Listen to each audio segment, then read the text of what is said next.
যখন থেকে আপনি আরেক দেশের কালচারকে, আরেক দেশের অভ্যাসকে, আরেক দেশের সোশ্যাল কাস্টমসকে অ্যাডাপ্ট করতে শুরু করবেন, তখন থেকেই আপনি বুঝবেন যে আপনি জিহানি গোলামিতে আবদ্ধ হচ্ছেন।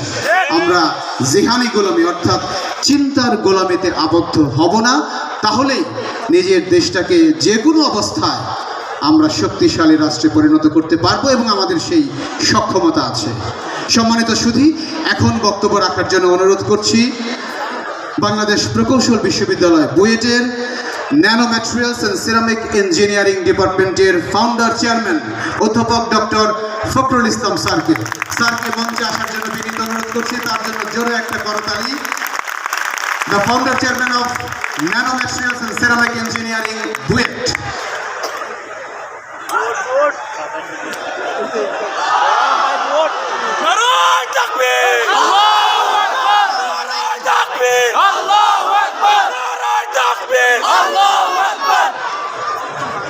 আলহামদুলিল্লাহ, আলহামদুলিল্লাহিল্লাযী আল্লামা বিল কলম আল্লামাল ইনসানা মা লাম ইয়ালাম। সকল প্রশংসা আল্লাহ, সকল প্রশংসা আল্লাহ, সকল প্রশংসা আল্লাহ, যিনি আমাদেরকে শিক্ষা দিয়েছেন কলম দিয়ে, যিনি আমাদেরকে শিক্ষা দিয়েছেন যা আমরা জানতাম না। বাংলাদেশ ইসলামী ছাত্র শিবিরের কেন্দ্রীয় সভাপতি এবং ছাত্র বন্ধুরা ও সুধী মণ্ডলী, সায়েন্স ফার্স্ট। সায়েন্স মানে হলো আমার দৃষ্টিতে science is nothing but common sense.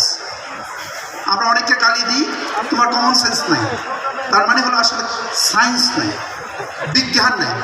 বিজ্ঞান ছাড়া চলবে না। এই দুনিয়ায় আইপি, ইন্টেলেকচুয়াল প্রপার্টি নামে একটা জিনিস আছে। সেই প্রপার্টি কয়েকটা দেশের কাছে কুক্ষিগত হয়ে আছে। আমরা যদি বাংলাদেশ বর্ষসেরা দেশ হতে পারি, আইপিতে বর্ষসেরা হতে পারবো না ইনশাআল্লাহ। আমি মনে করি যারা ক্ষুদে বিজ্ঞানী তাদের জন্য একটা কথাই শুধু বলবো, মাটিতে 113টা এলিমেন্ট আছে, তার ভিতরে 3টা এলিমেন্ট হলো 85%। সেই 3টার একটা হলো অক্সিজেন, আরেকটা হলো সিলিকন, আরেকটা হলো অ্যালুমিনিয়াম। এই 3টা মিলে 85%। অক্সিজেন 48, সিলিকন 23 to 26, অ্যালুমিনিয়াম হলো 13 to 18%। এই 3টা এলিমেন্ট 85 আর বাকি সব মিলে 65। ফিফথ ইন্ডাস্ট্রিয়াল রেভলিউশন, তার মূল মন্ত্র কি জানো? তার মূল মন্ত্র হলো যেটা অ্যাভেলেবল ম্যাটেরিয়াল সেটাকে make it valuable. Make available material valuable. এই মন্ত্রে যদি আমরা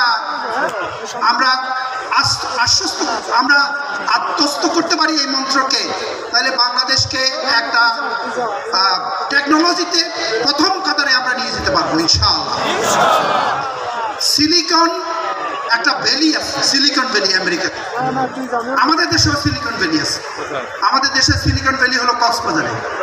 আমরা কক্সবাজারে পর্যটনের জন্য যাই, কিন্তু কক্সবাজারকে পর্যটন নগরী হিসাবে দেখতে চাই না, কক্সবাজারকে সিলিকন ভ্যালি হিসাবে দেখতে চাই।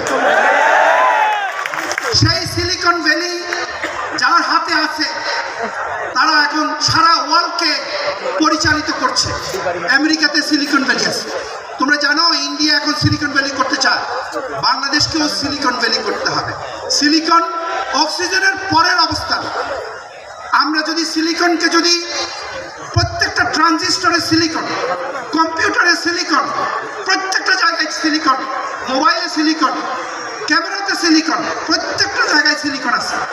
একটা কথা বলে আমি শেষ করতে চাই, সেটা হলো জানো 1 কেজি সিলিকনের দাম হলো 2 টাকা। সায়েন্স মানে হলো তুমি একটা জিনিসকে ভ্যালুয়েবল করবা, যেটা ভ্যালুয়েবল না। এই 2 টাকার জিনিসকে আমেরিকা কি করেছে জানো? 1 কেজি সিলিকনে 2.5 লক্ষ চিপস, 2.5 লক্ষ ট্রানজিস্টর। সেই 2.5 লক্ষ ট্রানজিস্টরের দাম 5 লক্ষ টাকা। 2 টাকার জিনিসকে 5 লক্ষ টাকা পরিণত করেছে। আমরা করতে পারবো না ইনশাল্লাহ? ইনশাল্লাহ আমরা করতে পারবো। সিলিকনকে যদি আমরা করতে পারি, ভ্যালুয়েবল ম্যাটেরিয়াল হিসেবে যদি আমরা জানি এবং এটাতে যদি আমরা নিজেরা শিক্ষিত হই, তাহলে আমরা দেশকে বড় করতে পারবো ইনশাআল্লাহ। আমি মনে করি খুদে যারা বিজ্ঞানী আছে তাদের পক্ষে এটা সম্ভব। বাংলাদেশকে স্বাধীন রাষ্ট্র হিসেবে, বাংলাদেশকে টেকনোলজিতে অনেক বড় রাষ্ট্র হিসেবে পরিণত করার হিম্মত এবং সাহস আমাদের আছে, আমরা করতে পারবো। আমি চাই যে ছাত্র শিবিরে যে উদ্যোগ গ্রহণ করেছে সেই ছাত্র শিবিরকে আমি সাধুবাদ জানাই এবং ছাত্র শিবির এটাকে কন্টিনিউ করবে। এটা 1 বছরের জন্য না, এটা প্রতি বছরের জন্য। এবং এটা সারা এই দেশকে যদি উন্নত করতে হয় তাহলে সায়েন্স ছাড়া সম্ভব না, এবং ছাত্র শিবিরের পক্ষে অর্গানাইজেশনের পক্ষেই এটা সম্ভব। আমি আবারও সাধুবাদ জানিয়ে এখানে শেষ করছি। আসসালামু আলাইকুম ওয়া রাহমাতুল্লাহি ওয়া বারাকাতুহু।